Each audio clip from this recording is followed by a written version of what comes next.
मैंने लोगों को कहते हुए सुना है कि लाइफ इज रियली अनप्रेडिक्टेबल। तो उस अनप्रेडिक्टेबिलिटी के बारे में आज हम पढ़ने वाले हैं। इसीलिए हमारे पास ये चैप्टर है, safety and first add.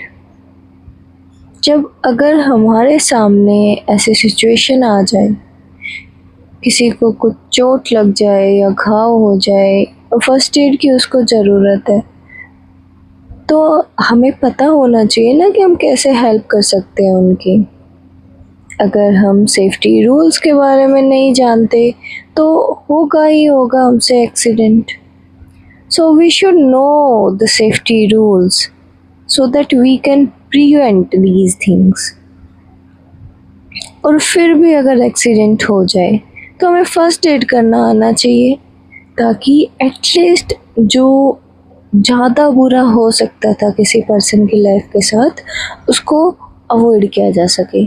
So that's why we are reading this chapter and this is safety and first aid, Chapter 6 of Splendid Science, Class 5th and the Unit 3rd it is। यानी कि ये human body and it's need की जो unit हम पढ़ रहे हैं, unit 3rd, उसका हिस्सा है। चैप्टर का प्रीव्यू आपको स्क्रीन पे दिखाई दे रहा है, जहाँ पर लिखा गया है कि हम सेफ्टी रूल्स और फर्स्ट एड के बारे में पढ़ने वाले हैं। Okay, so what will you going to learn here about safety rules, how accident can be avoided, accident को होने से कैसे अवॉइड किया जा सकता है, रोका जा सकता है, इस बारे में हम पढ़ेंगे मतलब इस चैप्टर में। और about the first add given for various injuries, अलग अलग इंजरीज के लिए क्या क्या फर्स्ट एड दी जाती है उसके बारे में हम पढ़ने वाले हैं। Now look at this picture. These boys are traveling with his parents. तो ये कुछ safety rules follow कर रहे हैं ना, you can see here। और ये सब देखने से पहले ना, why it is important to learn ये safety rules और first aid के बारे में जानना ज़रूरी क्यों है। ये चैप्टर हमें ये बता रहा है कि accident can happen anywhere and any time. जो एक्सीडेंट है वो किसी के साथ भी हो सकते हैं और कभी भी हो सकते हैं। So we must therefore learn safety rules to help and prevent accident. मदद करने के लिए या फिर प्रिवेंट करने के लिए हमें सेफ्टी रूल्स के बारे में पता होना चाहिए। So we must also know what to do and what not to do when some injury happen to someone। क्या करना है क्या नहीं करना है अगर कोई इंजरी किसी के साथ हो जाती है तो। Okay, so here there is a warm up written here। safety rules should be followed everywhere। हर जगह सेफ्टी रूल हमें फॉलो करने चाहिए। They help us to be careful। ये हमें केयरफुल, सावधान होने में मदद करते हैं एंड अवॉइड एक्सीडेंट। केयरफुल रहेंगे तो एक्सीडेंट को ऑटोमेटिकली हम अवॉइड कर ही देंगे। So can you tell what safety rule is followed in this picture. तो आपसे ये पूछा गया है कि आप इसमें बता सकते हैं कि कौन सा सेफ्टी रूल फॉलो हो रहा है इस पिक्चर में। वेट, अब देखो ये पिक्चर है, क्या सेफ्टी रूल फॉलो हो रहा है इसमें। ये बच्चों ने हेलमेट पहना हुआ है, मम्मा ने भी। Okay, everyone is there riding the bicycle and wearing the helmet for their safety। So this is the rule they are following while riding a bicycle। Carelessness lead to accident। Carelessness leads to accident। Careless अगर हम होंगे तो उसकी वजह से accidents हो सकते हैं। ज़्यादातर जो एक्सीडेंट है उनको हम अवॉइड कर सकते हैं अगर हमें कुछ बेसिक रूल सेफ्टी के पता हो। तो उन्हीं बेसिक रूल्स को आज हम पढ़ने वाले हैं जो हमें फॉलो करने चाहिए एवरीडे सिचुएशंस में। जैसे कि what are the safety rules in the place around us, हमारे आसपास के जगह पे कौन कौन से सेफ्टी रूल्स होते हैं। So what are the safety rules while riding a bicycle, एक बाईसाइकिल चलाते वक्त हमें कौन से सेफ्टी रूल्स फॉलो करने चाहिए। So wear a helmet while riding a bicycle, जब भी आप एक बाईसाइकिल चलाओ you should wear a helmet first. Okay okay, now tell me, before riding a bicycle, make sure that the brakes work fine. पहले आपको breaks check कर रहे हैं कि वो सही से चल रहे हैं कि नहीं चल रहे हैं। एयर प्रेशर चेक करना है टायर का कि करेक्ट है कि नहीं है।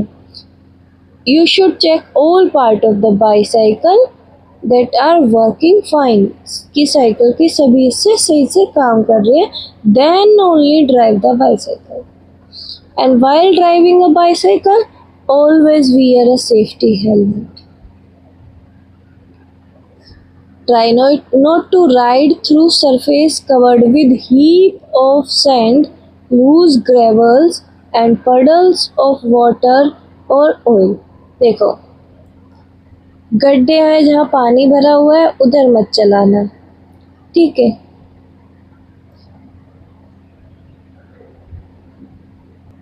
अब इसको एक एक करके डिकोड कर लेते हैं हम कि एग्जैक्टली ये क्या है। देखो, surface covered with heaps of sand, यानी कि जहाँ पर बहुत सारी रेत पड़ी हो वो। लूज ग्रेवल्स, लूज ग्रेवल्स यानी कि ढीले पत्थर जहाँ पर हो। और पडल्स ऑफ वाटर और ऑयल, यानी कि जहाँ पर पानी जमा हुआ हो या फिर तेल बिखरा हुआ हो, ऐसी जगह पे आपको राइड नहीं करनी है बाईसाइकिल। क्यों राइड नहीं करनी है? अरे क्योंकि वो वहाँ से गिर सकती है। क्या हो सकता है? कंट्रोल से बाहर हो सकती है, तुम गिर सकते हो, चोट लग सकती है, साइकिल भी डैमेज हो सकती है ना। तो सेफ रहने के लिए हमेशा साफ और ड्राई रोड पर ही साइकिल को चलाना चाहिए आपको। ओके, सुरक्षित रहने के लिए। Always ride a bicycle lane, in the bicycle lane. If there is no bicycle lane marked on the road, then try to avoid riding through the road or drive cautiously and slowly on the extreme left of the road. तो ये बोल रहे हैं कि पहले तो आपको bicycle की जो लाइन होती है ना उसी तरफ चलानी चाहिए। अगर रोड के ऊपर ऐसा निशान नहीं लगा हुआ है तो कोशिश करो कि उस रोड पे आप चलाओ ही ना। अगर चलाना पड़ रहा है तो ध्यान से चलाना और धीरे चलाना और बिल्कुल रोड के लेफ्ट साइड चलाना, ठीक है। अब आगे देखो, follow traffic rules and traffic signs if you are riding on the road. अगर रोड पे ड्राइव कर रहे हो तो ट्रैफिक रूल और ट्रैफिक साइन को फॉलो करना है आपको। If you want to ride or drive on a road, it is important to be aware of traffic sign. अगर तुम रोड पे चलाना चाहते हो तो ट्रैफिक साइन के बारे में तुम्हें पता ही होना चाहिए।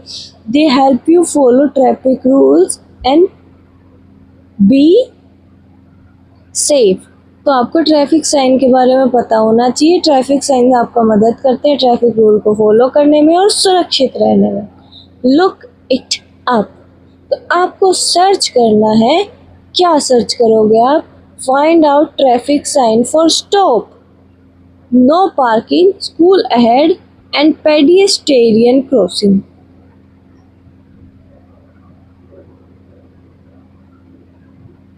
तो आपको ट्रैफिक साइन को सर्च करना है। तो भैया आपने एक ऐसा स्ट्रक्चर तो देखा ही होगा, मैं अभी बनाती हूँ। वेट, ऐसे ऐसे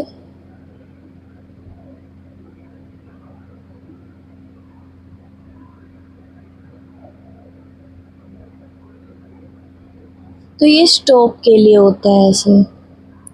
और यानी कि जब आपको ये साइन दिखे तो गाड़ी या साइकिल को पूरी तरह से रोकना ज़रूरी है वहाँ पे। कब यूज़ होता है? जब जो क्रॉस रोड है वो बिजी रोड हो, क्रॉस रोड या बिजी रोड पर हो। नो पार्किंग का साइन क्या होता है?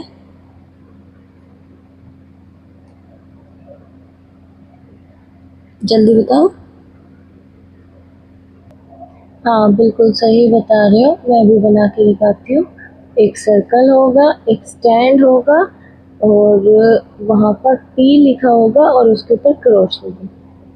तो यानी कि ये नो पार्किंग का सिंबल है कि आपको यहाँ पर पार्किंग नहीं करनी है। ठीक है। उसके बाद स्कूल अहेड के लिए क्या साइन होता है? आपको एक ट्रायंगल वाला बोर्ड वहाँ पे दिखाई देगा। एक वहाँ पर बॉय होगा, उसकी गर्दन होगी एंड उसके हाथ में एक पर्स या बैग होगा, पैर उसके होंगे और वो चल रहा होगा और एक गर्ल होगी। तो ये होता है बैग वाले दो स्टूडेंट, बॉय और गर्ल वहाँ पे वॉक कर रहे होते हैं या और वहाँ पर उसका मतलब होता है स्कूल अहेड। School ahead. दोनों लड़कों और लड़की के हाथ में कुछ आपको बैग या नोटबुक जैसा दिखाई देगा उस पिक्चर में। आई नो ड्राइंग थोड़ी ऐसी है, तो ट्राई टू अंडरस्टैंड कि कैसा होता है। पेडिस्टेरियन क्रॉसिंग में आपको एक ट्रायंगल साइन दिखाई देगा। अच्छे से बनाती हूँ मैं। एक ट्रायंगल साइन दिखाई देगा और उसके अंदर एक बॉय होगा, कुछ ऐसा दिखने वाला। उसके पैर होंगे ऐसे एंड बहुत सारी क्रॉसिंग के मार्क होंगे यहाँ पे। ओके, पेडिस्टेरियन क्रॉसिंग बनी हुई होगी। तो इस तरीके का निशान वहाँ पे होता है, यानी कि रास्ता देना है। अभी अगर आप कार पे हो तो जो लोग इस पे चल रहे हैं उनको आपको रास्ता देना है। तो ये सब साइन होते हैं इसके।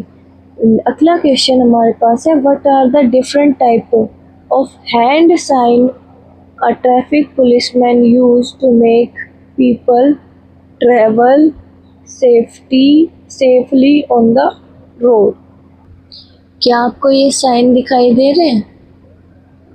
तो इस तरीके के साइन वो ट्रैफिक पुलिसमैन यूज करता है। देखो, to start vehicle coming from the right, to change sign, to start one side of the vehicle and to start vehicle on a T point, to give VIP health, to manage vehicle on T point. So these are the signs. Now look, traffic police sign, to stop vehicle coming from behind. This is the sign, to stop vehicle coming from the behind, to stop vehicle coming from the front, to stop vehicle approaching simultaneously from front and behind. देखो, front के लिए ये वाला hand और behind के लिए ये वाला हैंड। ठीक है।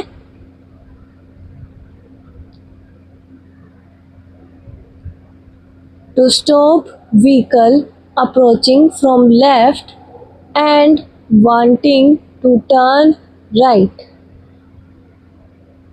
जो व्हीकल लेफ्ट साइड से आ रहा है और राइट की तरफ टर्न करना चाह रहा है उनको रोकने के लिए ये sign.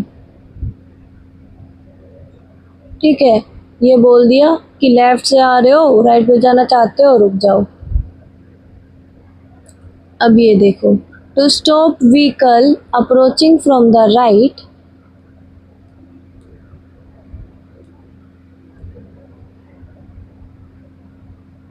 and to allow vehicle from the left to turn. Right से जो व्हीकल आ रहे हैं उनको स्टॉप कर दिया, राइट वाले को नहीं, लेफ्ट वालों को अलाउ कर दिया टर्न करने के लिए राइट में.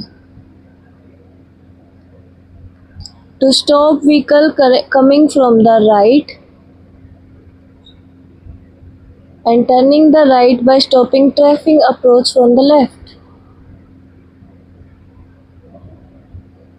So to stop the vehicle coming from the right and turning right by stopping traffic approaching from the left.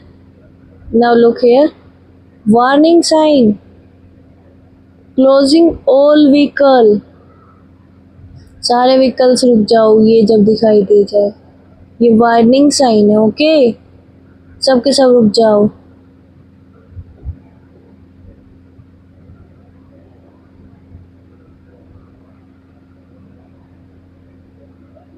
Now look at all of them one by one.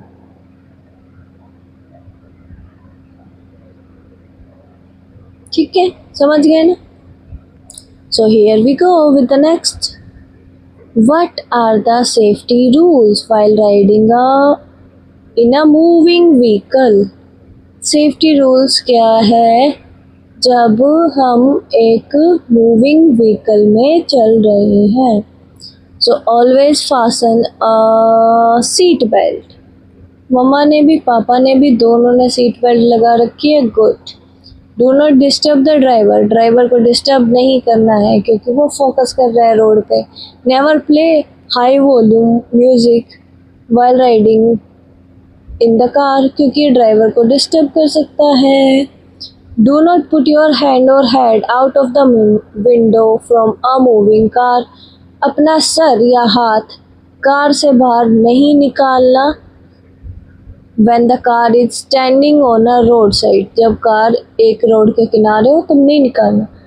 Look out of for traffic while getting down from a vehicle. देखो vehicle से बाहर उतरो तो पहले आसपास का traffic check करो फिर ही उतरो. ओके, ऐसे ही नहीं कि बस चल दिए, एक्सीडेंट हो सकता है इसकी वजह से. Okay, one should encourage the driver to follow the speed limit. जो ड्राइवर है आपको उसको encourage करना चाहिए, उसको बढ़ावा देना चाहिए कि हाँ भैया स्पीड लिमिट जो है ना अपनी उसी के अंदर चलाओ. ज्यादा तेज भगाने की जरूरत नहीं है, धीरे भी नहीं चलानी है, उससे एक्सीडेंट के चांस बढ़ जाते हैं. तो ड्राइवर को एनकरेज करना है स्पीड लिमिट के अंदर ही वो हमारी कार को बाइक को ड्राइव करे. ओके, आगे देखो. What are the safety rules while swimming? तैरते वक्त किन किन चीजों को हमें ध्यान में रखना चाहिए? So while swimming, always have an adult keep watch over you even if you know how to swim. जब भी स्विमिंग करने जाओ, तैराकी करने जाओ तो हमेशा एक बड़े लोग को, एक अडल्ट को अपने साथ लेके जाओ ताकि वो तुम पर निगाह रख सके कि तुम क्या कर रहे हो. चाहे बेशक तुम्हें स्विमिंग अच्छे से आती हो लेकिन बड़ों को साथ लेके जाना है जब भी स्विमिंग करो. Okay, take swimming lesson if you do not know how to swim. अगर तुम्हें स्विमिंग करना नहीं आता तो पहले स्विमिंग लेसन्स लो और सीखो स्विमिंग करना, उसके बाद स्विमिंग करना शुरू करना. Do not push anyone even if it is playful into the swimming pool. देखो चाहे कितना भी आपको मजा आए पानी के अंदर धक्के देने में एक दूसरे को, बट कभी भी पुश नहीं करना है सामने वाले को, अपने फ्रेंड्स को, because it is very dangerous to do such thing in the water. So it can take the life of that person. So be careful. Okay. Use safety equipment. जब भी आप स्विमिंग पूल के आसपास हो तो पूरा instruction पढ़ो.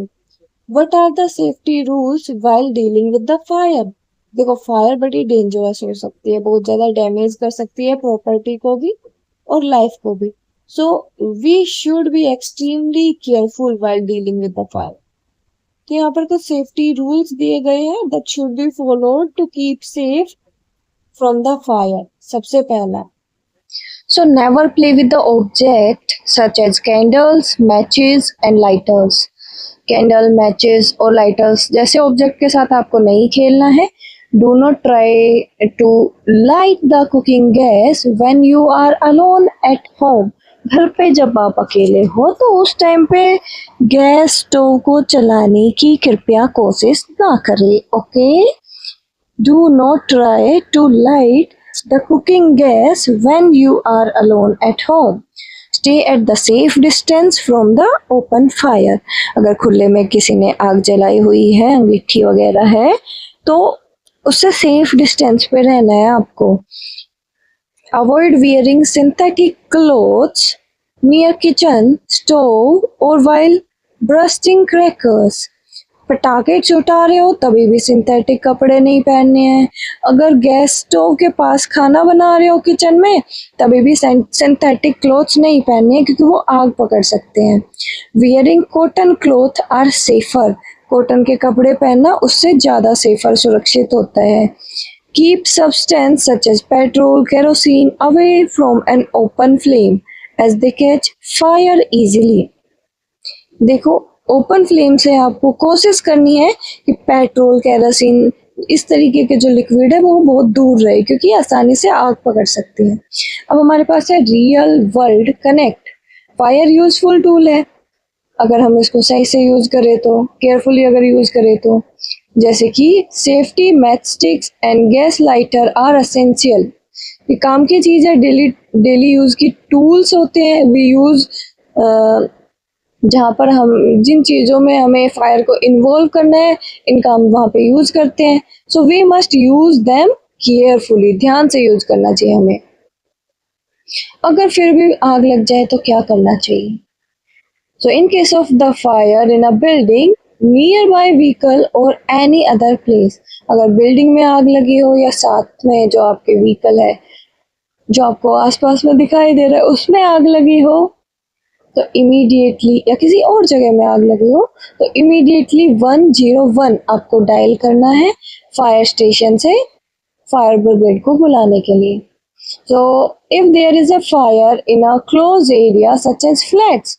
Flats होते हैं बंद, क्लोज्ड होते हैं, तो अगर उनमें आग लग जाए, अपार्टमेंट और mall, cover your mouth and nose with a wet cloth to keep smoke away. देखो, सबसे पहले एकदम से आपके पास गीला कपड़ा आएगा कहाँ से, तो आप एक छोटी सी बोतल हमेशा कैरी कर सकते हो अगर ऐसा आप करना चाहो तो. बट यहाँ पर गिवन है कि अगर क्लोज्ड एरिया में आग लग गई है तो सबसे पहले मुंह को ढको, एक गीले कपड़े को रखो ताकि स्मोक आपकी फेफड़ों में ना जा पाए. यूज द स्टेयरकेस और emergency exit to leave the building. Never use the lift during a fire. Emergency exit का आप यूज कर सकते हो ऐसी इमरजेंसी के केस में, लेकिन कभी भी लिफ्ट को, बिल्डिंग की लिफ्ट को यूज मत करना क्योंकि वो खराब पड़ जाती है फायर के केस में. आपको लैंग्वेज चेक करना है, इंग्लिश के अंदर फायर का मतलब क्या क्या होता है. कमेंट सेक्शन में मुझे कमेंट करके बताओ. If the person cloth catches fire, do not allow the person to run around in panic with burned cloth. अगर किसी इंसान के कपड़ों पर आग लग गई तो उस जलते हुए कपड़े के साथ उसको भागने का नहीं देना है आपको. Okay. If a person with the bursting cloth run around, अगर वो भागेगा तो उसको ज़्यादा ऑक्सीजन मिलेगी हवा से और उसकी फायर और ज़्यादा बढ़ सकती है. एज ए रिजल्ट जो फायर अगर ग्रो करेगी तो हमें ऐसा नहीं होने देना है. हमें काम रहना है, उस पर्सन को स्टॉप करवाना है रन करने से immediately. So take the person to stop running immediately and drop to the ground slowly. उसको धीरे से जमीन पे लिटा दो. Now carefully wrap a blanket. ध्यान पूर्वक उस पर कंबल लगा दो अगर पॉसिबल हो. जो बर्निंग क्लॉथ है पर्सन के उसको भी ढक देना है आपको, मतलब चारों तरफ ब्लैंकेट लगा देना है। It will cut off the supply of the oxygen, इससे ऑक्सीजन की सप्लाई नहीं मिलेगी और आग बंद हो जाएगी। So it will cut off the supply of the oxygen. Alternate इसका क्या जा सकता है, instruct the person to roll on the ground back and forth, उसको जमीन पर गोल गोल घूमने के लिए बोलना है आपको। So this will pull out the fire, ये चीज आग को बुझा सकती है। Remember the word stop drop and roll, stop drop and roll, ये आपको पोयम करवाई गई थी ना, वही यहाँ पर गोल्डन रूल है। So what to do in case of electrical fire, अगर इलेक्ट्रिसिटी फॉल्ट की वजह से आग लगी है तब उस केस में क्या करना है। So a faulty electric appliances can cause an electric fire, अगर एक कोई फॉल्टी इलेक्ट्रिकल अप्लायंस है हमारे पास, जैसे फ्रिज, एसी, कूलर, कुछ में भी फॉल्ट हो रखा है तो उसकी वजह से इलेक्ट्रिक फायर लग सकती है हमारे घर में। और जब भी इलेक्ट्रिक फायर लगेगी तो हमें क्या करना चाहिए, मेन स्विच जो घर का है उसको बंद कर देना चाहिए। पानी का यूज कभी भी नहीं होता बिजली से लगी हुई आग को बुझाने के लिए, क्योंकि पानी में से करंट पास आउट हो जाएगा। So if the water is throne over the electrical fire it will cause a large electrical short, और वो इंसान को मार भी सकता है। अगर आपको इलेक्ट्रिकल फायर को बुझाना है, वन शुड थ्रो मड, या तो आपको कीचड़ गिर या फिर मिट्टी गिरनी है आग के ऊपर, या फिर फायर एक्सटिंग्विशर का यूज करना है। उससे क्या होगा कि ऑक्सीजन की सप्लाई रुक जाएगी, आग रुक जाएगी।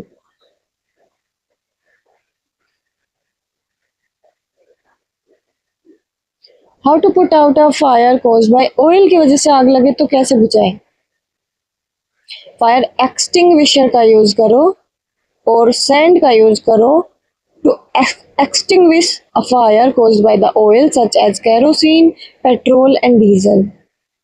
पानी का यूज नहीं करना है ऑयल से लगी हुई आग को बुझाने के लिए, क्योंकि ऑयल लाइटर होता है पानी से, तो वो तो फ्लोट करता रहेगा और आग तो कंटिन्यू रहेगी।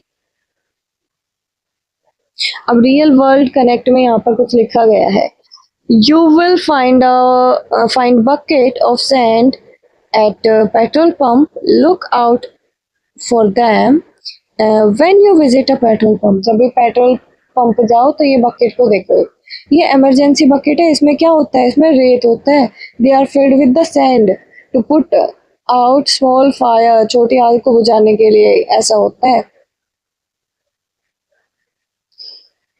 To observe small oil pills, these buckets are painted red to absorb small oil spill। अगर थोड़ा बहुत तो तेल बिखर जाए तो उसको एब्जॉर्ब करने के लिए ये बाल्टियाँ रखी हुई होती है, इसमें रेड कलर हम पेंट करके रखते हैं इजीली ताकि ये मिल जाए, और इसमें सैंड भरी हुई होती है। सेक्शन रिव्यू 1 आपको करना है, to identify some safety rules that are followed in everyday situation. To understand the safety rules, you keep you safe from the harm. Cause and effect. It give boxes. Write the effect. In the given boxes, write the effect of the following safety rule. One has been done for you, and you may add as many as effect as you think. सबसे पहला है effect when we are on the ground. So if we wear a safety helmet while riding a bicycle, it will protect us from injury if we fall. So similar, this is the thing which we are going to do in a short video. Okay, now let's do the next part of it. What is the first aid given for different injured men or women? तो अलग अलग injuries पे क्या क्या first aid आप दोगे। Even when one is being very careful, चाहे कोई कितना भी ध्यान रख ले, कभी कभी कुछ इंजरीज हो जाती है,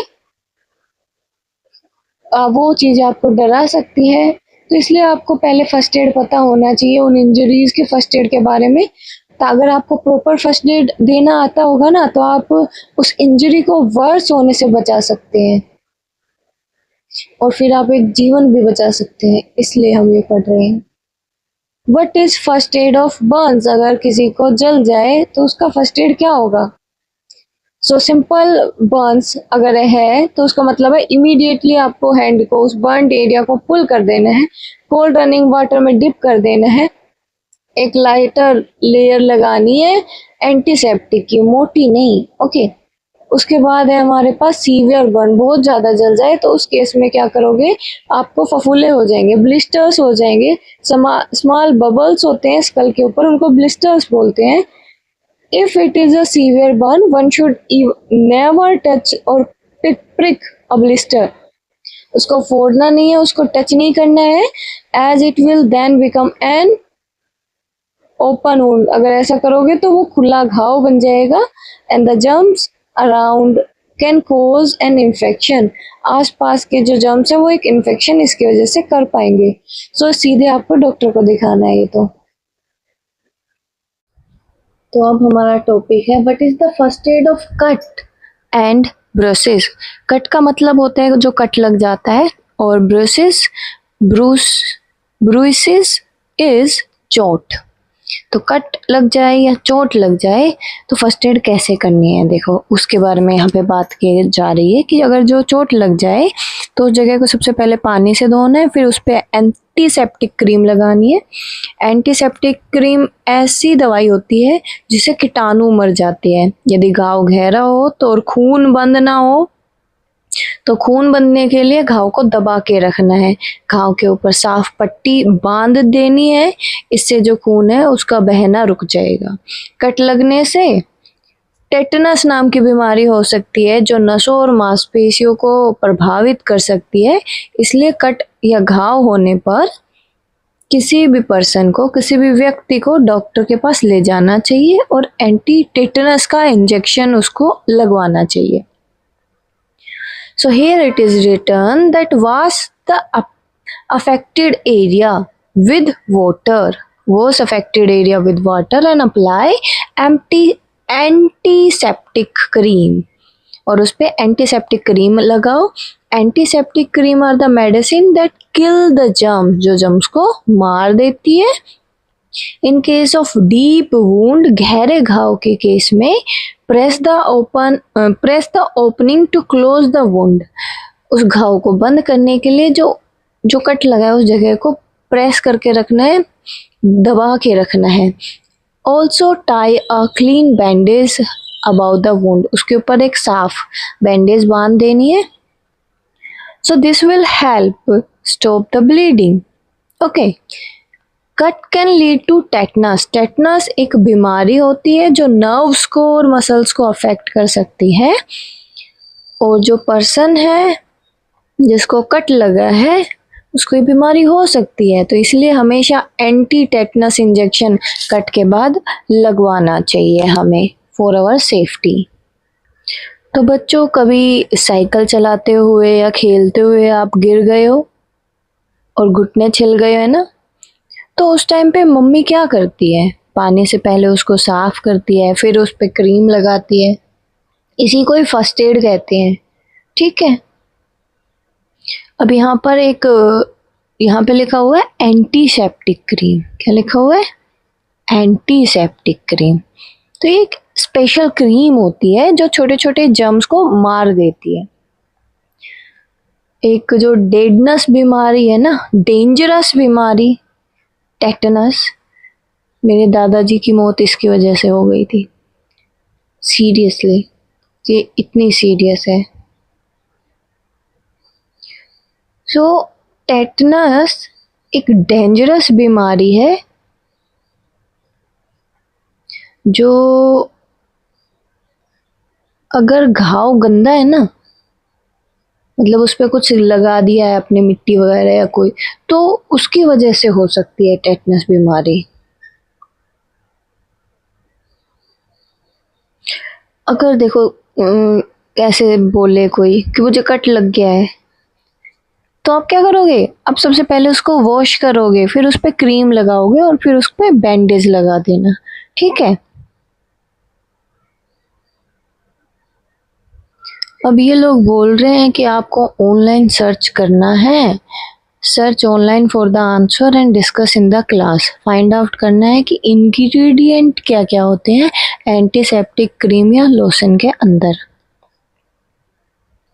तो एंटीसेप्टिक क्रीम में स्पेशल केमिकल होते हैं जो जर्म्स को मारते हैं, वुंड का इन्फेक्शन होने से बचाते हैं। तो बेसिकली उसमें 4 मेन इंग्रेडिएंट सब में पाए जाते हैं। जो पहला इंग्रेडिएंट होता है वो जर्म्स को मारता है और इन्फेक्शन से बचाता है। दूसरा इंग्रेडिएंट स्किन को क्लियर रखने में हेल्प करता है। थर्ड इंग्रेडिएंट उसमें वुंड को डिसइंफेक्ट करने के लिए यूज होता है। और जो चौथा है बर्न का कोई निशान हो या वुंड में जो इन्फेक्शन है ना उसको रोकने के लिए यूज होते हैं। मैं उनके नाम लिख देती हूँ। सबसे पहला है, देखो, सबसे पहला है क्लोरहेक्साइडाइन। आप देख लेना कितना याद रहता है, मैं बस आपकी नॉलेज के लिए बता रही हूँ। इसका काम होता है जर्म्स को मारना, इन्फेक्शन से बचाना। दूसरा इंग्रेडिएंट होता है सीट्राइमाइड। इसका काम क्या होता है, स्किन को क्लियर रखना, उसको साफ रखने में, क्लीन रखने में मदद करना। थर्ड इंग्रेडिएंट होता है पोवीडोन, आयोडाइन। ये वुंड्स को डिसइंफेक्ट करने के लिए यूज होता है, घाव को डिसइंफेक्ट करने में यूज होता है।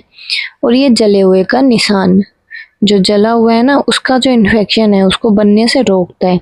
Silver sulfadiazine, okay, silver सल्फेडाइजाइन।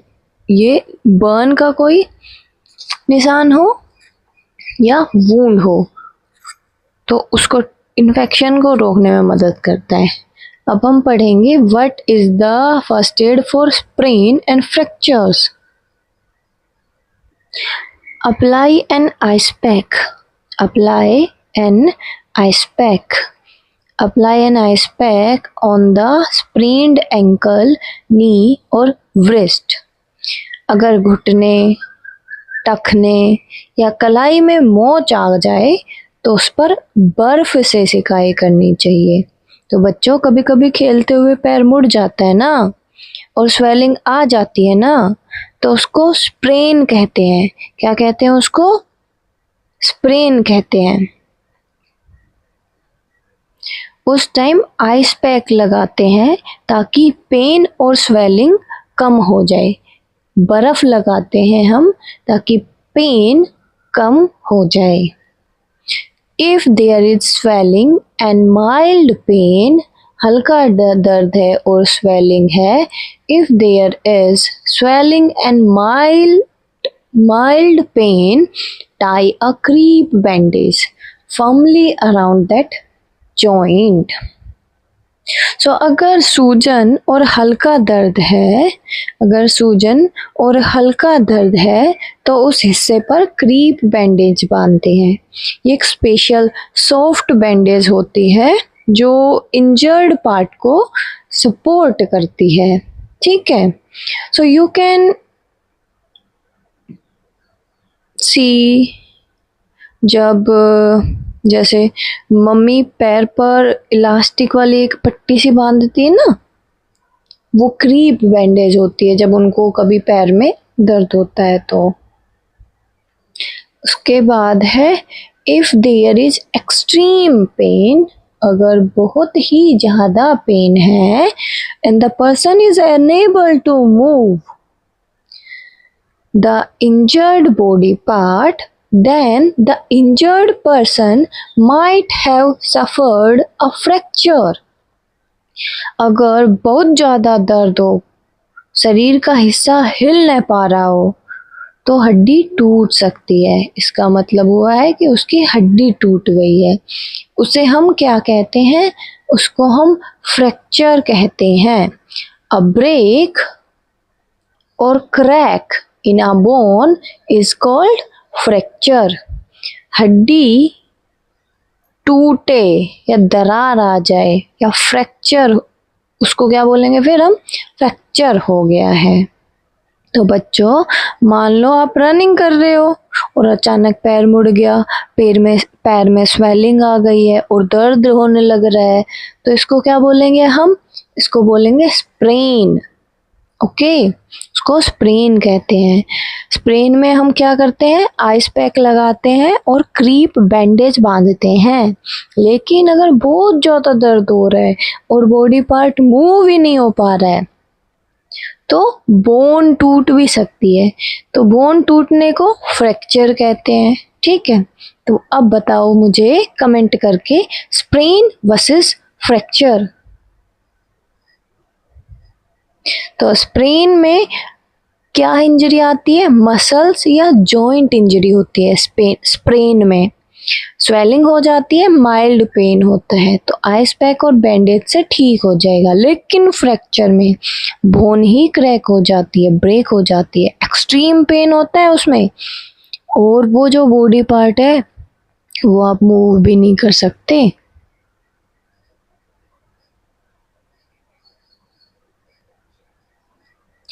Avoid moving the injured person, यानी कि जिस व्यक्ति की हड्डी टूट गई हो उसे ज़्यादा हिलाना डुलाना नहीं चाहिए। बच्चों, अगर किसी की बोन टूट जाए और हम उसको बार बार मूव करेंगे ना तो वो इंजरी और भी ज़्यादा बढ़ सकती है। ठीक है, support the person without putting any pressure on the fractured part. Support the person without putting any pressure on the fractured part. So, टूटी हुई हड्डी वाले हिस्से को सहारा देना चाहिए, लेकिन उस पर जोर नहीं डालना चाहिए। जैसे अगर आर्म इंजर्ड हो तो उसको सॉफ्टली आपको हाथ से सपोर्ट करना है ताकि और पेन ना हो। अगर उनको हेल्प चाहिए तो हमको हेल्प करनी चाहिए।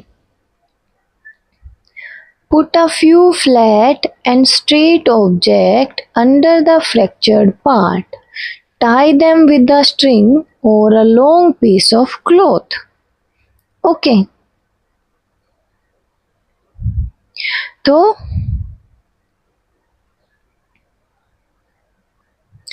सेकंड में ही स्प्लिंट के बारे में बताया गया है।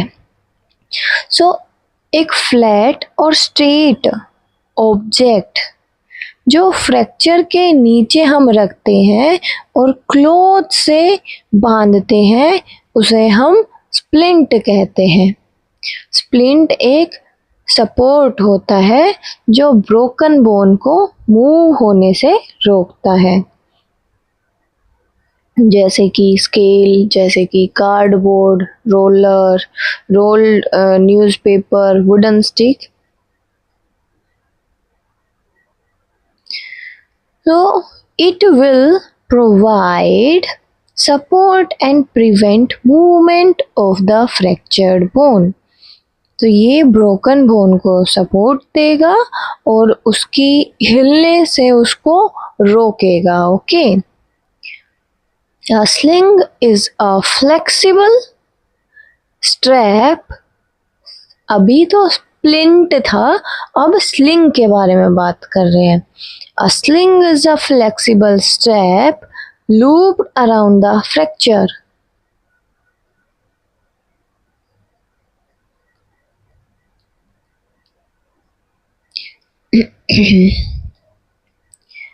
In case of fractured arm, fractured arm के केस में एडिशनल सपोर्ट प्रोवाइड की जाएगी स्लिंग के जरिए। अब स्लिंग क्या होता है? Sling is a flexible strap looped around the fractured arm and the neck. So sling एक क्लॉथ सपोर्ट होता है जो इंजर्ड आर्म को नेक के साथ सपोर्ट करता है। देखो, ये गर्दन के साथ सपोर्ट कर रहा है ना स्लिंग। तो जब किसी के हाथ में फ्रैक्चर हो जाता है तो आर्म को लटकने और सपोर्ट देने के लिए क्लॉथ का सपोर्ट होता है ना, यूज़ करते हैं ना इसको, तो वो स्लिंग कहते हैं। आप दुपट्टा या क्लॉथ से भी ये प्रैक्टिकली दिखा सकते हैं करके ऐसे कि हम ऐसे स्लिंग को यूज़ करेंगे। So this is just for practice. But जिसको फ्रैक्चर आ गया है उसके लिए रियल स्लिंग ही आपको यूज़ करना है उनकी हेल्प करने के लिए, ठीक है। So in case of fractured arm हम स्लिंग का यूज़ करेंगे गर्दन के पास सपोर्ट देने के लिए। A person with a fracture should be immediately taken to the doctor. जिसको फ्रैक्चर आ गया है उसको तुरंत डॉक्टर के पास ले जाना चाहिए जिस व्यक्ति की हड्डी टूट गई है, ओके। जो बच्चों मान लो कि साइकिल से गिर गए और उसकी बोन टूट गई है, कोई है जो ऐसे टाइम पर उसको ज़्यादा मूव नहीं करना चाहिए, ब्रोकन पार्ट को सपोर्ट देना चाहिए। हम न्यूज़पेपर या फिर स्टिक लगाकर जो बोन है उसको स्टेबल कर सकते हैं, इसको स्प्लिंट कहते हैं। अगर आर्म को क्लॉथ से हम सपोर्ट देते हैं तो इसको स्लिंग कहते हैं। उसके बाद पेशेंट को डॉक्टर के पास ले जाते हैं हम। सो स्प्रेन क्या होता है, जॉइंट में जो ट्विस्ट आ जाता है, तो ट्विस्टेड जॉइंट स्प्रेन कोज करती है। फ्रैक्चर क्या है, ब्रोकन बोन है। फ्रैक्चर क्या है, ब्रोकन बोन। स्प्लिंट क्या है, बोन को स्टेबल रखने के लिए जो सपोर्ट हम प्रोवाइड करते हैं वो स्प्लिंट है। स्लिंग क्या है, आर्म को लटका कर सपोर्ट देने वाला जो क्लॉथ होता है वो स्लिंग होता है। यहाँ पर रियल वर्ल्ड कनेक्ट में कुछ लिखा हुआ है कि एक डॉक्टर जो टूटी हुई हड्डियों को जोड़ता है ऑर्थोपेडिक डॉक्टर कहलाता है। अब है एनिमल बाइट्स के लिए क्या फर्स्ट एड है। तो एनिमल बाइट्स के बारे में हमने पढ़ना है कि उनकी फर्स्ट एड कैसे करें। तो बच्चों मान लो कि एक डॉग अचानक से किसी पर्सन को काट लेता है या मधुमक्खी स्टिंग कर दे, तो हमें क्या करना चाहिए, इसी को ही हम एनिमल बाइट कहेंगे। तो इस एनिमल बाइट का फर्स्ट एड कैसे करते हैं वो हम पढ़ने वाले हैं, ओके।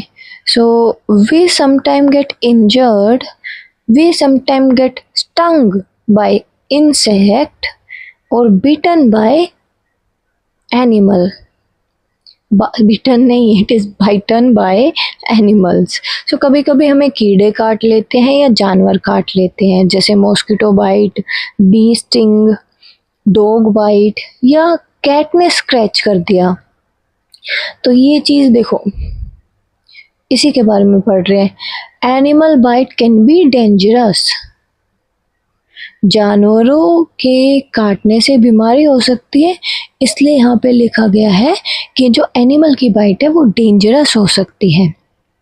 एनिमल के माउथ में जर्म्स होते हैं, अगर वो स्किन को खाते हैं तो जर्म्स बॉडी के अंदर चले जाते हैं, ठीक है। अब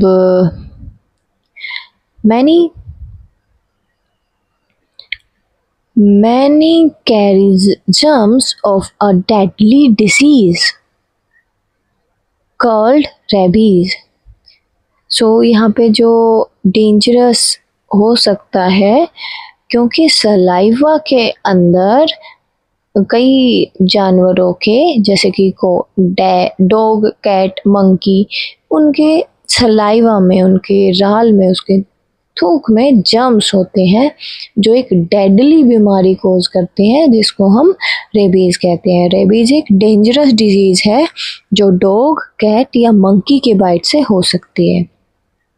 रेबीज में जो पर्सन है वो बहुत सिक हो सकता है, इसलिए एनिमल बाइट को कभी भी इग्नोर नहीं करना चाहिए, ठीक है।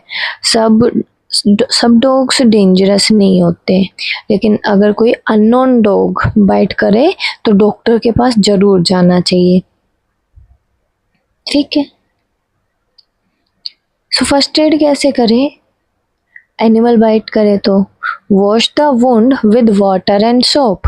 सबसे पहले बाइट वाली जगह को पानी और साबुन से अच्छी तरह से वॉश करना है। क्यों वॉश करना है? जो सोप होती है ना, वो जर्म्स को हटाने में हेल्प करती है। जो WHO है वो भी रिकमेंड करता है कि एनिमल बाइट को इमीडिएटली सोप और रनिंग वाटर से धोना चाहिए, because it reduce infection risk. Soap germs को बॉडी से बाहर निकाल देता है। ओके, उसके बाद सेकंड हमें करना है, उसमें अप्लाई करना है antiseptic cream.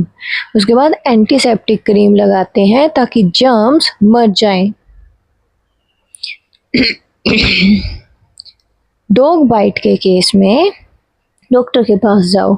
In case of dog bite, take the injured person to the doctor immediately, क्योंकि as the person may require anti rabies injections.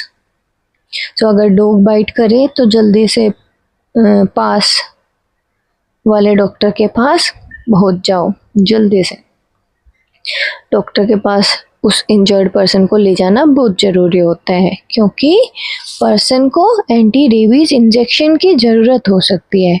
Doctor एक स्पेशल इंजेक्शन देता है जो बॉडी को डेंजरस डिजीज से बचाता है। कौन सी डेंजरस डिजीज?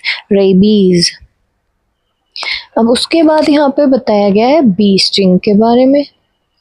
बी अपनी बॉडी का एक पॉइंटेड पार्ट स्किन में छोड़ देती है। जिसके एक नुकीला हिस्सा आता है उसकी बॉडी का, वो हमारी स्किन में छोड़ देती है बी। तो उसको हम क्या कहते हैं? स्टिंग कहते हैं। क्या कहते हैं? डंक कहते हैं, है ना। तो सबसे पहले आपको क्या करना है? Remove the sting carefully. तो बी स्टिंग को सॉफ्टली रिमूव करना चाहिए आपको। जैसे छोटा कांटा निकालते हैं ना, वैसे निकालना चाहिए। तो उसके बाद अप्लाई बेकिंग सोडा, लेमन और विनेगर। तो बेकिंग सोडा या फिर वाटर उसमें मिक्स करके, बेकिंग सोडा में पानी मिक्स करके वो लगा सकते हो, लेमन जूस लगा सकते हो, विनेगर लगा सकते हो। ये चीज़ें पेन और इरिटेशन को कम करने में हेल्प करती है, इसलिए ऐसा लिखा गया है। जो बी स्टिंग है ना, उसके बाद थोड़ी स्वेलिंग और पेन नॉर्मल है, मतलब ऐसा होगा ही। लेकिन अगर ब्रेथिंग प्रॉब्लम हो या बहुत स्वेलिंग हो जाए तो इमीडिएटली डॉक्टर के पास जाना चाहिए। ठीक है, आप ऑनियन को कट करके रब कर सकते हैं उस स्टिंग पे। सो मॉस्किटो बाइट हो तो उस चीज़ को स्क्रैच मत करो, ठीक है, स्क्रैच नहीं करना है। बी स्टिंग, तो स्टिंग को रिमूव करना है, वॉश करना है। बाइट अगर डॉग की है तो वॉश करना है और डॉक्टर के पास जाना है। कैट स्क्रैच है तो क्लीन करो उसको प्रॉपरली। तो बच्चों, एनिमल और इंसेक्ट कभी कभी हमें बाइट या स्टिंग कर सकते हैं। अगर डॉग बाइट करे तो वुंड को सोप और वाटर से वॉश करना चाहिए और डॉक्टर के पास जाना चाहिए। अगर बी स्टिंग करे तो स्टिंग को रिमूव करना चाहिए और अफेक्टेड एरिया को क्लीन करना चाहिए। एनिमल बाइट को कभी भी इग्नोर नहीं करना चाहिए। डॉग बाइट बहुत डेंजरस होता है, ओके, लेकिन बेटर यह है कि डॉग बाइट को हम सीरियसली लें ताकि हम आगे सेफ रहें। सेक्शन रिव्यू कर देते हैं। ओके, सो वी शुड और should not move the person with fracture. We should not move the person with fracture. जिसको फ्रैक्चर है उसको बिल्कुल मूव नहीं करवाना है। Never always break blister causing by burn. बिल्कुल भी नहीं ब्रेक करने हैं क्योंकि वो इन्फेक्शन फैला सकते हैं। The burn area must be place under. जला हुआ हिस्सा हमने कहाँ पे रखना है? कोल्ड रनिंग वाटर में। First aid is given to a person before the person is taken to the hospital. Flexible step place around the fracture arm और द नेक। देखो स्ट्रैप्ड, ये होती है स्प्लिंट, बिल्कुल भी नहीं। देखो फ्लेक्सिबल पट्टी है,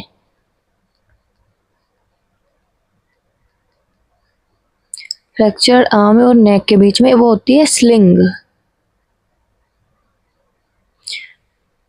रिजिड ऑब्जेक्ट जो सपोर्ट करने के लिए यूज हो वो है splint. Splint rigid, splint rigid, flexible sling, flexible sling. ये चीज हम कंफ्यूज कर जाएंगे तो इसलिए दोबारा लिख लेते हैं। Sling, flexible step, splint, rigid object. ठीक है, फ्रैक्चर एरिया के नीचे सपोर्ट करने में यूज होता है। अब आगे पढ़ लेते हैं स्प्रेन क्या होता है। So sprain an injury to a joint by sudden twist और स्ट्रेचिंग। जॉइंट में इंजरी सडन ट्विस्ट और स्ट्रेचिंग की वजह से वो स्प्रेन कहलाती है।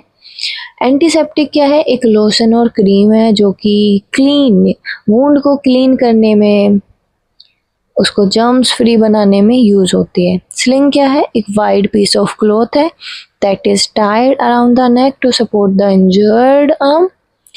फर्स्ट एड क्या है? First aid, the help given to the person before being taken to the hospital or shown to a doctor, उसको फर्स्ट एड कहते हैं। Okay, to recall safety rule, first aid for some everyday situation, what to do?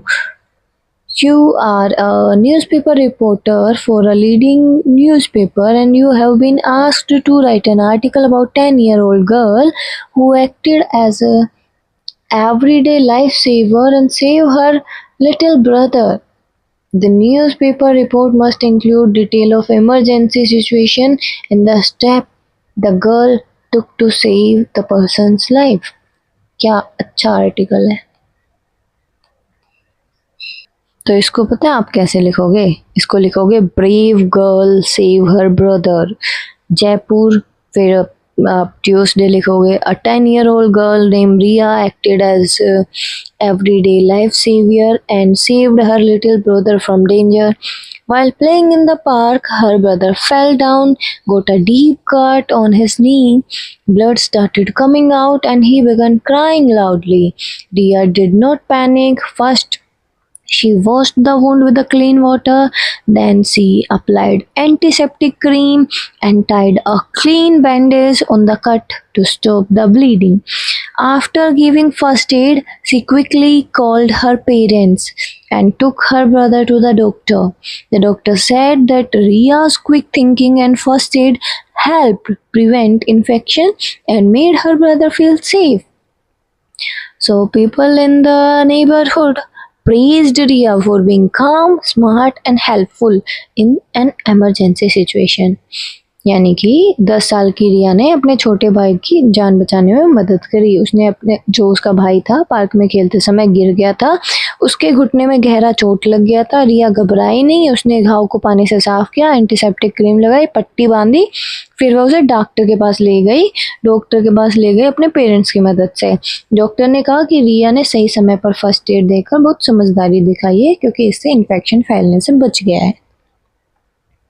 ठीक है, ये हमने कर लिया है। अब हम एमसीक्यू कर लेते हैं इसके। One should do this in case of electrical fire. क्या करना चाहिए? मेन स्विच बंद कर लेना चाहिए। अगर बिजली की वजह से फायर आग लगी है ना, तो सबसे पहले मेन स्विच बंद होएगा। क्या होएगा? Turn off main switch.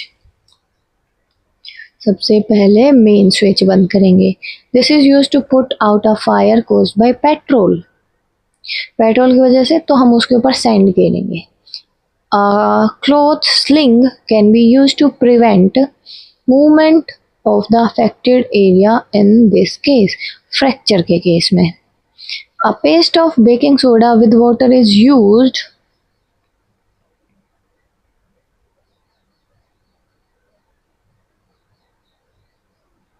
B sting.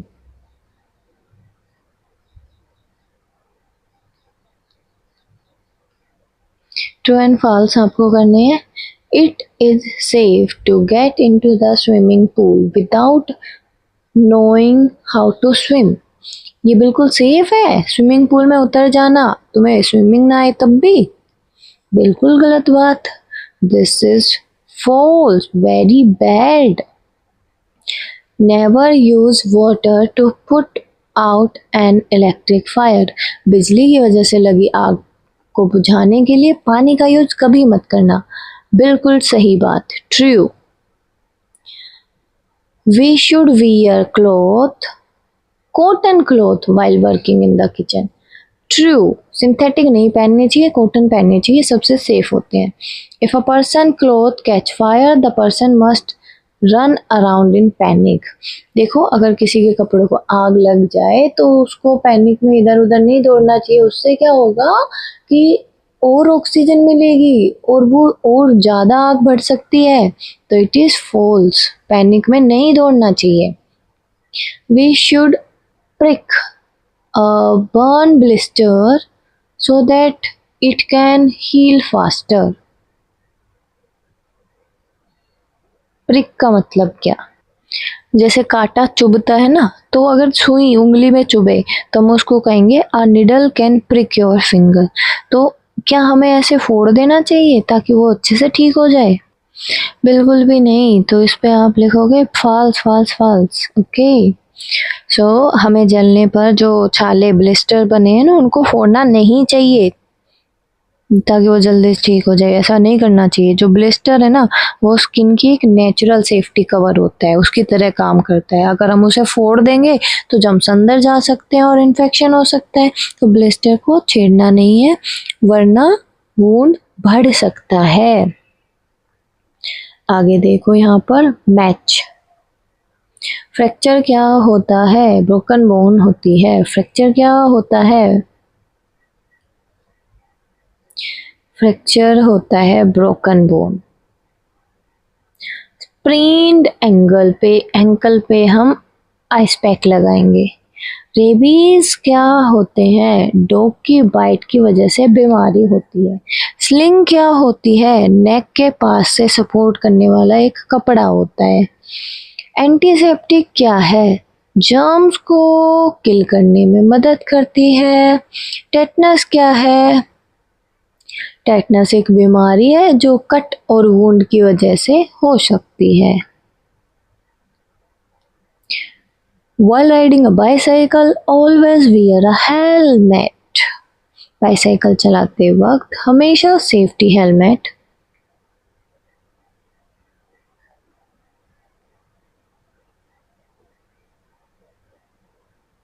पहनना चाहिए आपको। Always fasten the dash while riding in a car।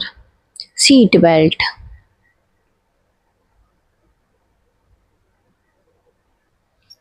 जो जल्दी से लिखो आंसर। साइकिल चलाते समय हमेशा हेलमेट पहनना चाहिए। कार में बैठते समय हमेशा सीट बेल्ट लगानी चाहिए। Seat belt.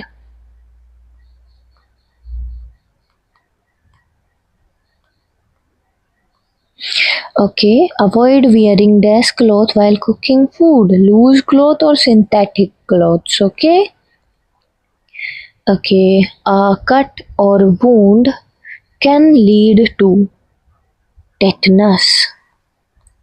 Tetanus, a disease that affects the nerve and the muscles।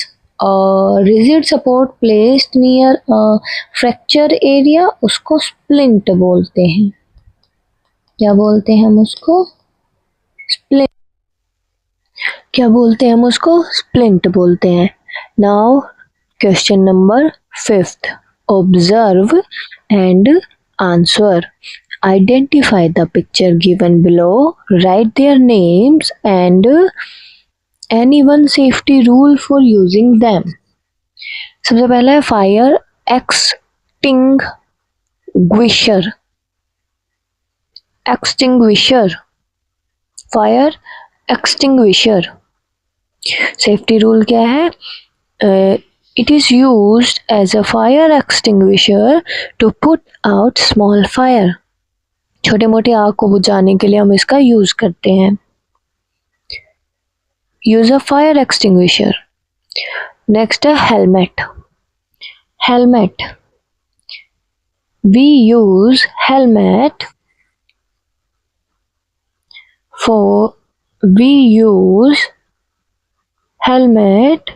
while riding a bicycle or bike.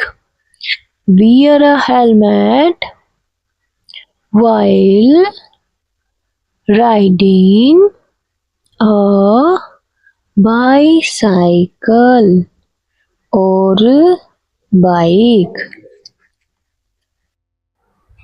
Next है हमारे पास subjective type question. Answer the following in brief. What happen when we are not careful. जब हम careful नहीं होते हैं तब क्या होता है? When we are not careful, accident में happen, we can get injured. अगर हम सावधान नहीं रहते हैं तो दुर्घटनाएं हो सकती है.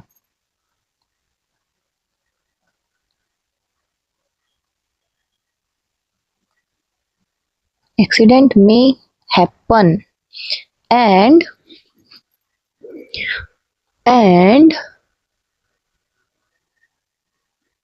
we can get injured.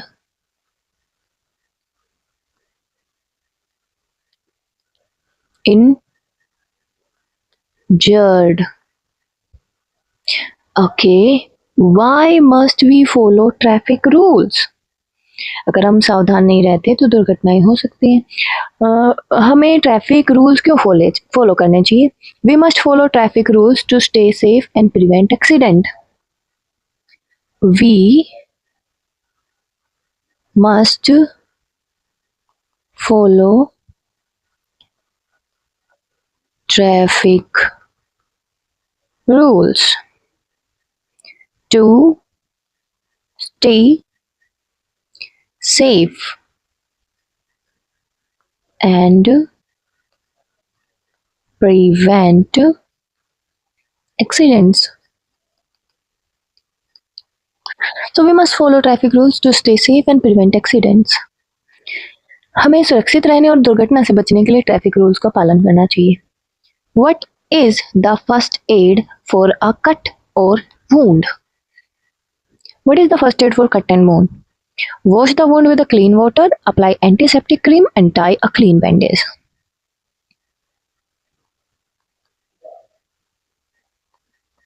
Wash the wound with clean water, apply antiseptic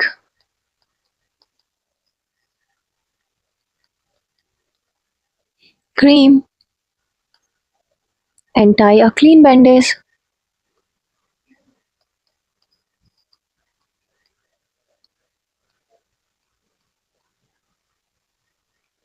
So wash the wound with a clean water, apply antiseptic cream and tie a clean, this is C, okay, clean bandage.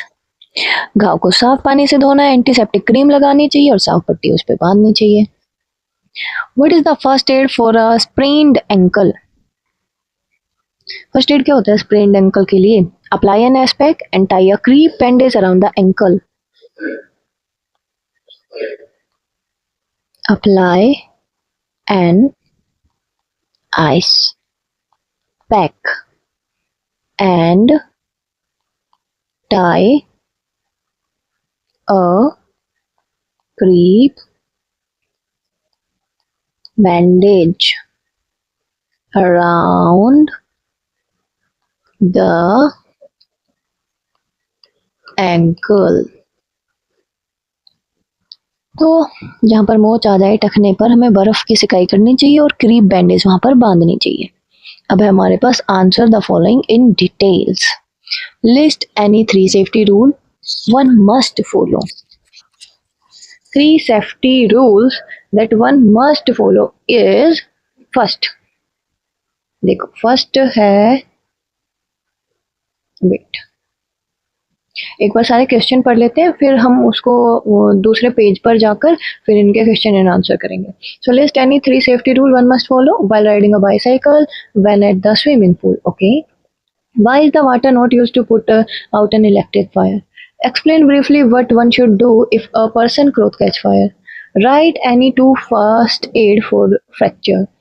Why do you think we are asked to apply antiseptic cream as a first aid to cut wounds and animal bite? Okay. So here हमारा question है यहाँ पर क्या है, answer the following in detail, है ना, वो हमें करना है. पहला क्वेश्चन है लिस्ट एनी 3 सेफ्टी रूल. तो सबसे पहला सेफ्टी रूल क्या है, सबसे पहला सेफ्टी रूल है हमारे पास वाइल राइडिंग अ बाईसाइकिल, क्योंकि हमें देखो 2 करना था, while riding a bicycle and when we are at swimming. तो हमें क्या सेफ्टी रूल्स को फॉलो करना चाहिए. तो वाइल राइडिंग अ बाईसाइकिल सबसे पहला है ऑलवेज वियर अ हेलमेट.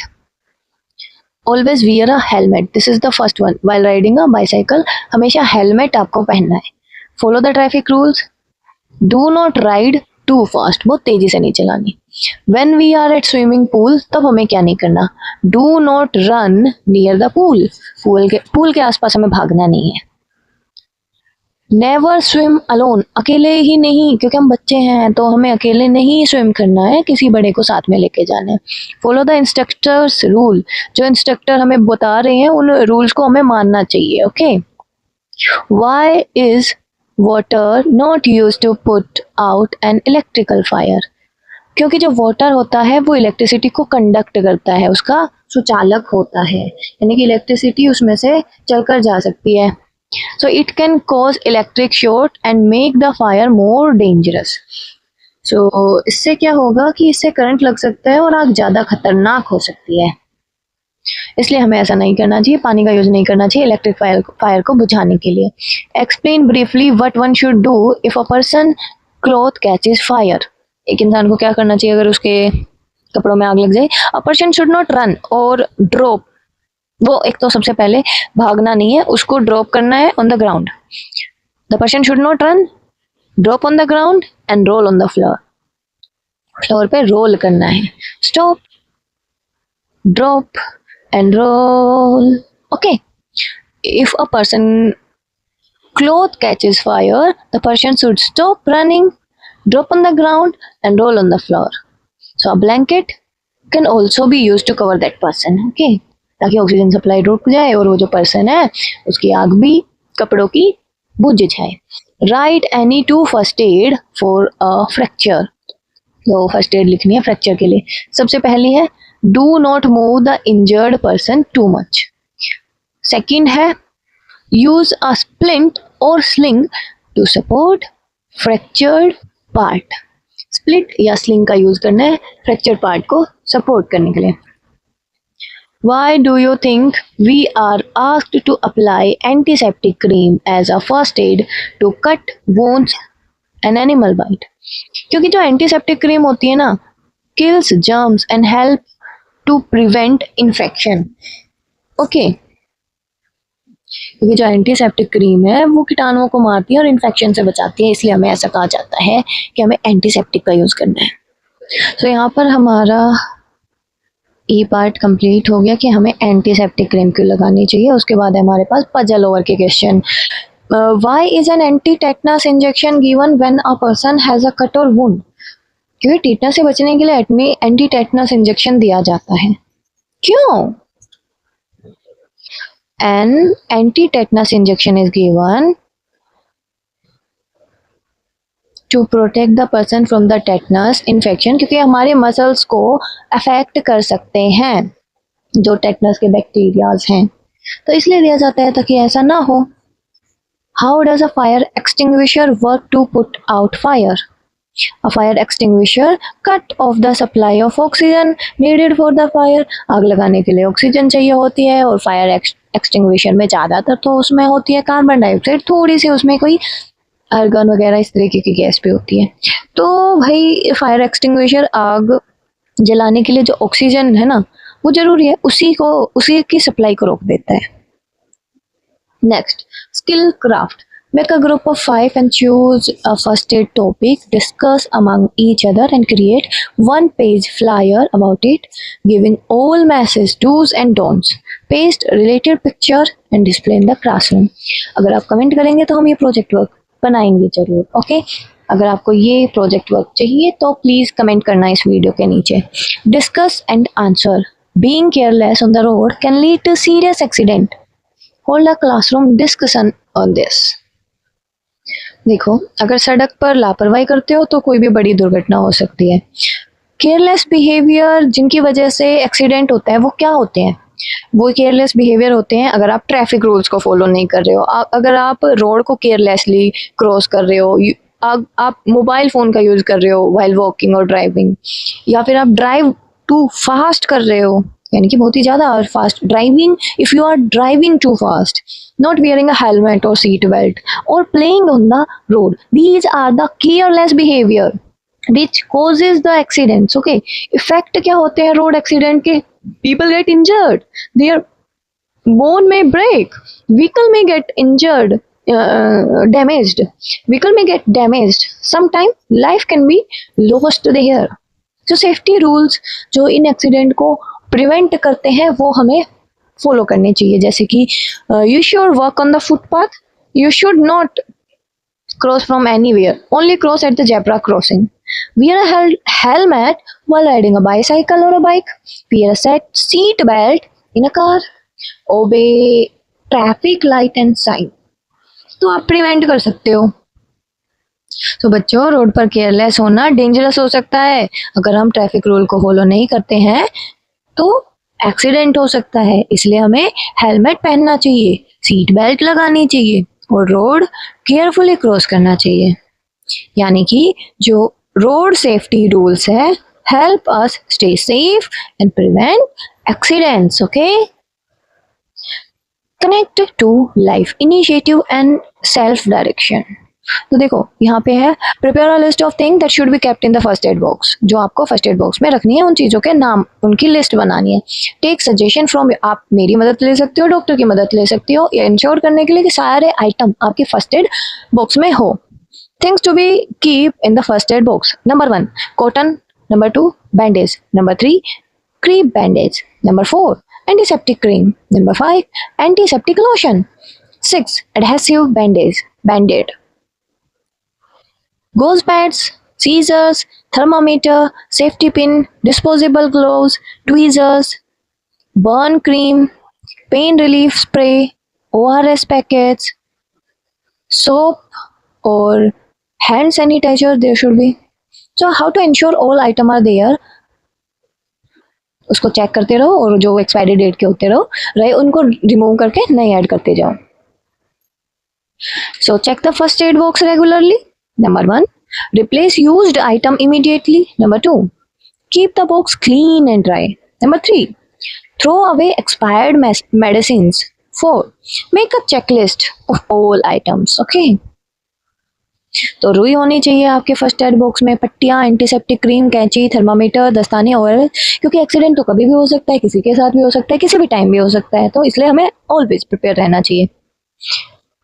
तो ये सभी सामान मौजूद रहे, बॉक्स को समय समय पर चेक करते रहे, इस्तेमाल हुई चीज़ों को तुरंत वापस रख दे, एक्सपायरी दवाइयों को हटा दे, चेकलिस्ट बना के रखे. तो इस तरीके से आप ये सब कर सकते हो.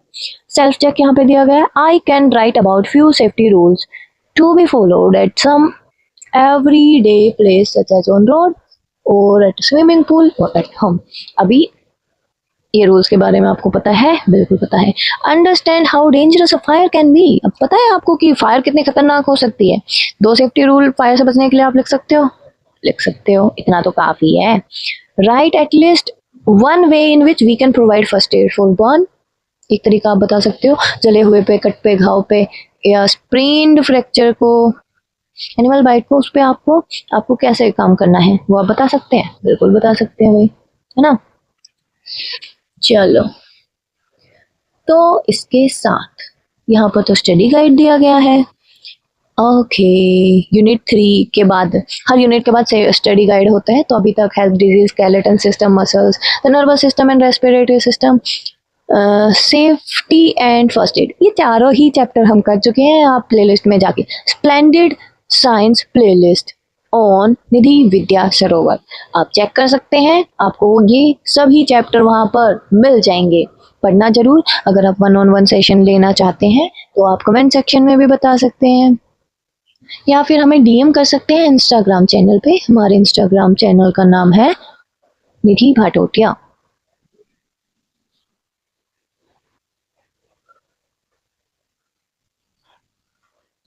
ओके, चैप्टर 3 में हमने क्या पढ़ा था? हमारी बॉडी नीड्स, बैलेंस डाइट के बारे में, एक्सरसाइज, रेस्ट, स्लीप हमें हेल्दी रखती है, ये सब पढ़ा था।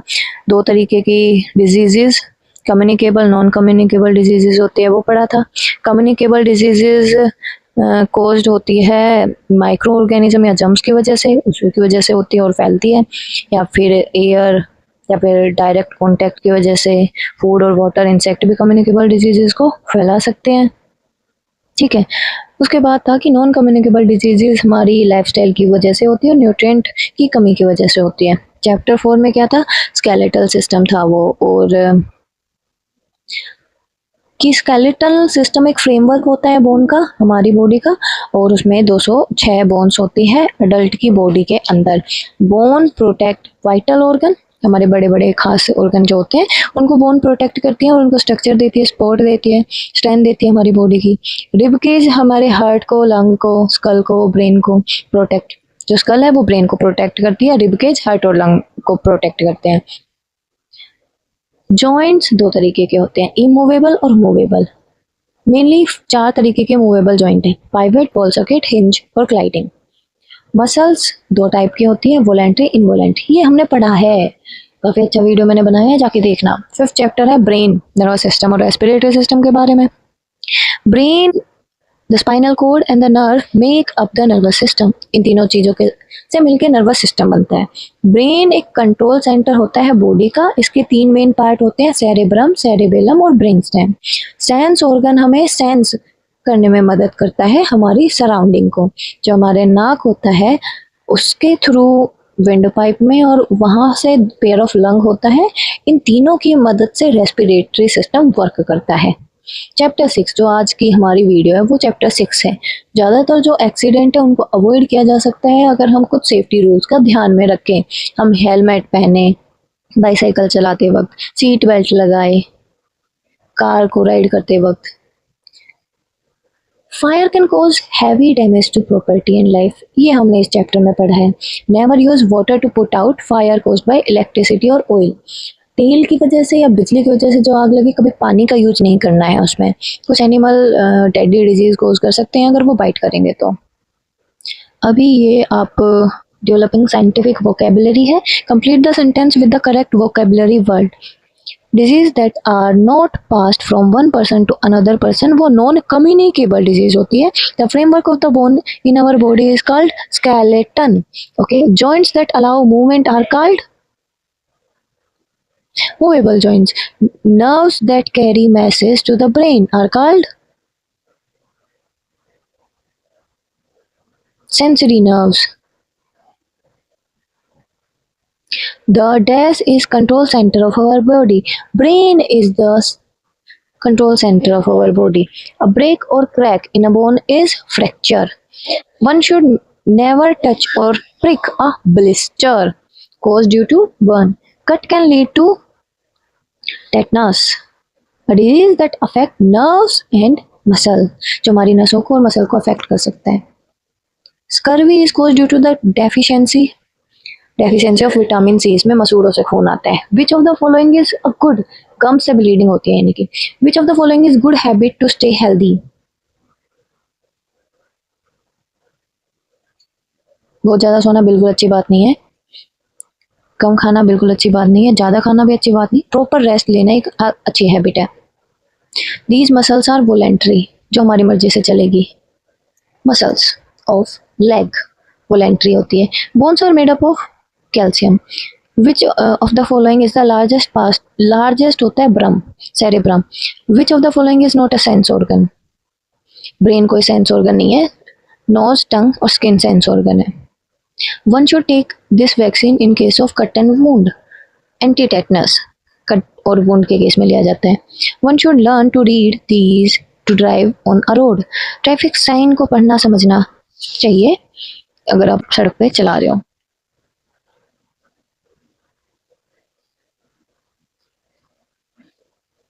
Interpreting graphics. Complete the concept map.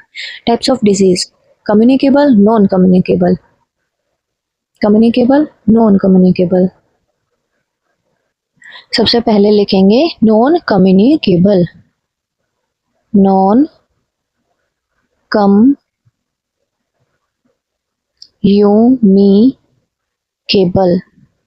और ये है हमारी कम्युनिकेबल, फैल सकती है यानी कि ये। नॉन कम्युनिकेबल में हमारे पास डेफिशिएंसी डिजीज होती है, DEFICIENCY,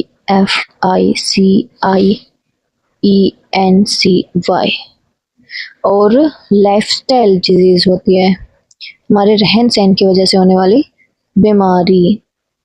एग्जाम्पल क्या है? अनाइमिया, एनीमिया, नाइट ब्लाइंडनेस और रिकेट्स। लाइफस्टाइल डिजीज है हार्ट डिजीज, ओबेसिटी यानी मोटापा और डायबिटीज जिसको शुगर बोलते हैं लोग। और कम्युनिकेबल डिजीज वायरस की वजह से होती है, बैक्टीरिया की वजह से होती है, फंगाई की वजह से होती है, प्रोटोजोआ की वजह से होती है। So type of disease communicable, non communicable. Non communicable में डेफिशिएंसी डिजीज और लाइफस्टाइल डिजीज। डेफिशिएंसी डिजीज के कुछ एग्जांपल एनीमिया, नाइट ब्लाइंडनेस, रिकेट, ये सब मिनरल की वजह से। लाइफस्टाइल में हार्ट डिजीज हुआ, ओबेसिटी हुआ, डायबिटीज हुआ। और जबकि कम्युनिकेबल यानी कि इन्फेक्शियस डिजीज वायरस की वजह से, बैक्टीरिया, फंगाई, प्रोटोजोआ की वजह से होती है। Okay, so that's all for today's session. Oh ho, not all for today's session. We have many more things to do. Whoa, let's do it. सबसे पहले हमारे पास स्कल, स्केलेटन में होता है स्कल। स्कल का काम होता है प्रोटेक्ट करना ब्रेन को। उसके बाद है बैकबोन, बैकबोन प्रोटेक्ट करती है स्पाइनल कोड को।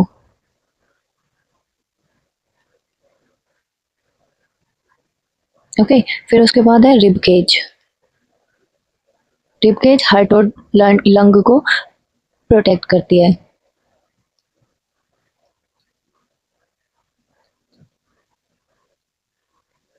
उसके बाद हमारे लिम्स और ग्रेडल्स हमने इस चैप्टर में पढ़े थे। ओके,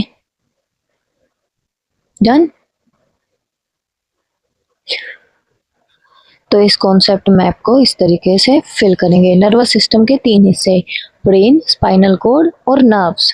नर्वस सिस्टम के 3 पार्ट होते हैं, ब्रेन, स्पाइनल कोड और नर्व्स। ब्रेन 3 हिस्सों में फर्दर डिवाइडेड है, सेरेब्रम, सेरेबेलम और ब्रेन स्टेम। सेरेब्रम, सेरेबेलम और ब्रेन स्टेम। तो नर्वस सिस्टम क्या है? स्पाइनल कोड है। नर्व्स, नर्वस सिस्टम का एक हिस्सा स्पाइनल कोड है, यहाँ पे वो गिवन है, इसके अलावा उसके बारे में कुछ नहीं लिखना है यहाँ पे क्योंकि बॉक्स नहीं है। तो उसके बाद हमारे पास नर्व। नर्व 3 टाइप की होती है, सेंसरी, मोटर और मिक्स्ड। सेंसरी, मोटर और मिक्स्ड। अब है thinking critically. Rahul cannot see very well at night, even in a well-lit room, as compared to other people.